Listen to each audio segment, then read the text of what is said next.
चलिए अब आगे देखते हैं कहाँ तक हम पहुँच गए थे। जर्मपोर तक पहुँच गए थे। ठीक। Germ pore germ pore pollen grain exine has prominent aperture where sporopollenin is absent. ये चीज मैं पहले ही बता चुका हूं कि जर्मपोर में स्पोरोपोलेनिन नहीं होता। एग्जाइन लेयर डिसकंटिन्यूअस लेयर है। एग्जाइन लेयर डिसकंटिन्यूअस लेयर है, जबकि इंटाइन कंटिन्यूअस लेयर है, थिन है। इंटाइन थिन और कंटिन्यूअस लेयर है। Exine hard and discontinuous layer है। चलो अब आगे स्पोरोपोलेनिन तो बता चुका हूं कि one of the most resistant organic material known pollen grain are well preserve as a fossils because presence of sporopollenin. ये बात भी मैंने बताई है कि स्पोरोपोलेनिन की वजह से ही पोलन ग्रेन हजारों सालों तक एज अ फॉसिल्स प्रिजर्व रहते हैं नेचर में। कोई उनको क्रायो प्रिजर्वेशन नहीं देता, नेचर देती है उनको प्रिजर्वेशन। नेचर प्रिजर्व करती है।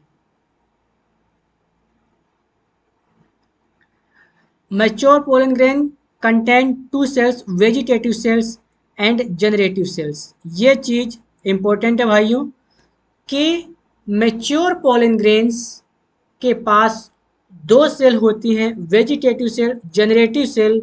मैक्सिमम मैक्सिमम एंजियोस्पर्म में दो सेल ही होती हैं जब तक वो पोलिनेशन से पहले, मतलब पोलन ग्रेन जब एंथर से फटता है और एंथर के फटने से पोलन ग्रेन निकलता है, तब पोलिनेशन से पहले टू सेल स्टेज में पोलन ग्रेन होते हैं। मतलब एंजियोस्पर्म 60% एंजियोस्पर्म में टू सेल स्टेज में पोलन ग्रेन गिरते हैं और 40% में थ्री सेल स्टेज में, मतलब 40% एंजियोस्पर्म के जो पोलन ग्रेन है उसके अंदर जो जनरेटिव सेल है वो पोलिनेशन से पहले ही मेल गैमीट बना लेती है। दो मेल गैमीट बना लेते हैं, मतलब पोलिनेशन हुआ नहीं, वो जनरेटिव सेल दो मेल गैमीट बना लिया, मतलब थ्री सेल स्टेज के पोलन ग्रेन सेड हो रहे हैं, थ्री सेल स्टेज के। तो 40% एंजियोस्पर्म में थ्री सेल स्टेज के पोलन ग्रेन, जबकि 60% एंजियोस्पर्म में टू सेल स्टेज के पोलन ग्रेन शेड होते हैं। चलिए अब हम टू सेल्स, वेजिटेटिव सेल और जनरेटिव सेल के बारे में जानेंगे। तो वेजिटेटिव सेल साइज में बड़ी, इरेगुलर शेप न्यूक्लियस, जबकि जनरेटिव सेल साइज में छोटी, स्पिंडल शेप की होती है और डेंस न्यूक्लियस होता है। ये बात समझ में आई आपको कि 60% एंजियोस्पर्म के pollen grain two cell stage में शेड होते हैं। 60% angiosperm pollen grain shed in two cell stage, vegetative cell और जनरेटिव सेल, जबकि 40% एंजियोस्पर्म थ्री सेल स्टेज में शेड होते हैं, वेजिटेटिव सेल और टू मेल गैमेट। ठीक। पोलन ग्रेन ह्यूमन हेल्थ में, तो पोलन ग्रेन न्यूट्रिशन रिच, मतलब पोलन ग्रेन में न्यूट्रिशन कूट कूट कर भरा होता है, इसीलिए इसके सप्लीमेंट बनाए जाते हैं। रेस हॉर्सेस को खिलाए जाते हैं और एथलीट्स को खिलाए जाते हैं। ऐसा क्लेम किया जाता है, ऐसा माना जाता है कि इसको खाने से एथलीट्स और रेस हॉर्स के परफॉर्मेंस में बढ़ोतरी होती है। इसके सिरप बनाए जाते हैं, टेबलेट बनाई जाती हैं पोलन ग्रेन के। लेकिन कुछ इसके साइड इफेक्ट, मतलब कि इसके कुछ सप्लीमेंट के साइड इफेक्ट नहीं होते। कुछ पोलन ग्रेन ह्यूमन हेल्थ के लिए हार्मफुल होते हैं। इनसे सांस से संबंधित बीमारियां हो सकती हैं, जैसे पार्थेनियम। पार्थेनियम या कैरेट गाजर घास जो इम्पोर्टेंट व्हीट जो अमेरिका से आता था, गेहूं, जब यहाँ पे सूखा पड़ा था, मतलब जब देश में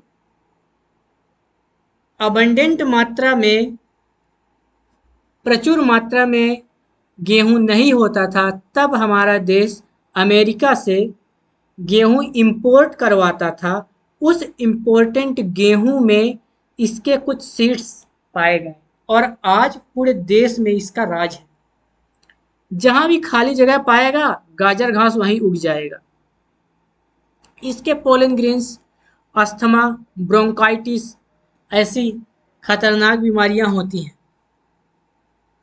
कुछ लोग पोलन एलर्जिक भी होते हैं, पोलन ग्रेन से उनको एलर्जी भी होती है।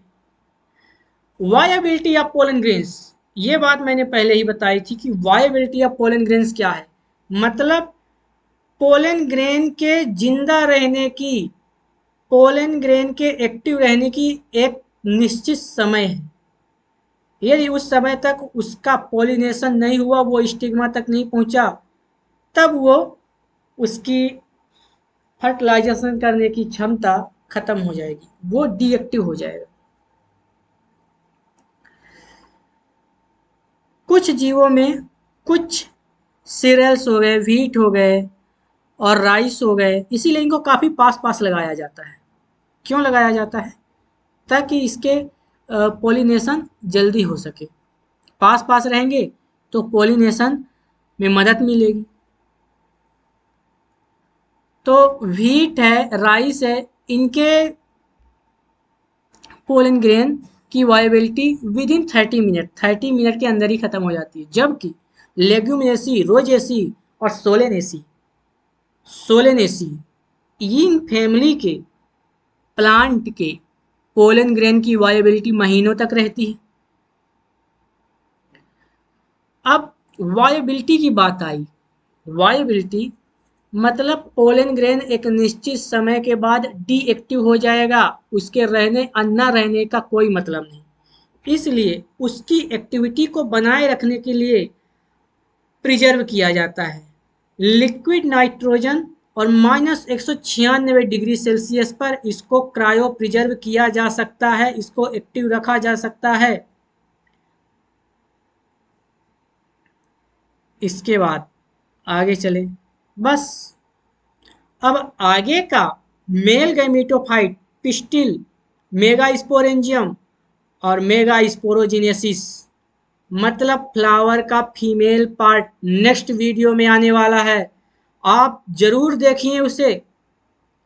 मैं ये दावा करता हूँ कि मेरे वीडियो को एक बार देखने के बाद आपके सारे कॉन्सेप्ट क्लियर हो जाएंगे। फिर आपको किसी दूसरे वीडियो में जाने की ज़रूरत नहीं पड़ेगी। धन्यवाद दोस्तों। यदि आपको ये वीडियो अच्छी लगी हो तो लाइक करें, सब्सक्राइब करें और नोटिफिकेशन का बटन ज़रूर दबा लें ताकि जब मैं वीडियो डालूं तो नोटिफिकेशन आपके पास पहुंच जाए।